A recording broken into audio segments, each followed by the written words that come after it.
Mga kabombo at mga ka-Star Nation, ang district engineers na sangkot sa anomalyang flood control projects ay hihilingin na rin na ipatawag doon sa susunod na pagdinig ng Senado sa 1 ng Setyembre. Kaugnay pa rin ang naturang usapin. May balita si Bombo JC Galvez.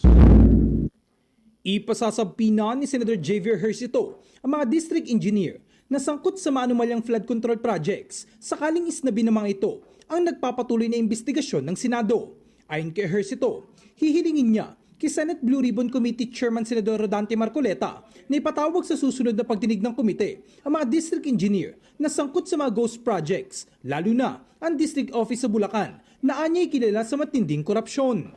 Dagdag pa niya, kung hindi pa rin sisipot ang mga district engineers, magmumosyon siya upang obligahin silang dumalo. Samantala, ipinauubayan naman ni Senador Raffy Tulfo kay Marcoleta ang pagpapatawag kay Department of Public Works and Highways Batangas 1st Engineering District Office District Engineer Abelardo Calalo na umani nagtangkang manuhol kay Batangas Representative Leandro Leviste ng halagang 360 million pesos kapalit ng hindi pagtuloy ng investigasyon sa flood control projects. Naniniwala si Tulfo na malawak ang sindikato ng irregularidad sa flood control projects. Bagamat hindi niya nilalahat, posible umanong marami sa mga district engineer ang nagsisilbing bagmen ng mga contractors. Dapat patawag. It's up to Senator Marcoleta, who is the chair.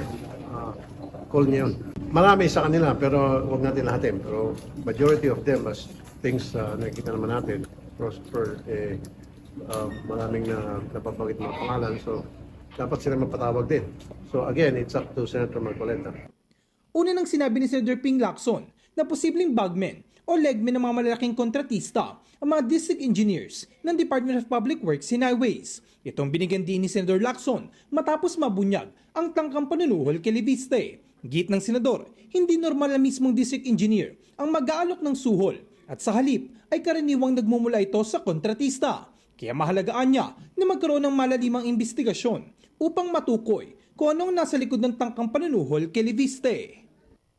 Para sa Bombo Network News, ako si Bombo JC Galvez and this is Bombo Radio Philippines, the #1 and most trusted source of news and information. Basta Radio, Bombo! For the most trusted source of news and information, visit our website at www.bomboradio.com. Follow us on Bombo Radio mobile app, Facebook, YouTube, TikTok, and X, formerly Twitter. Like, share, and stay connected. Anytime, anywhere.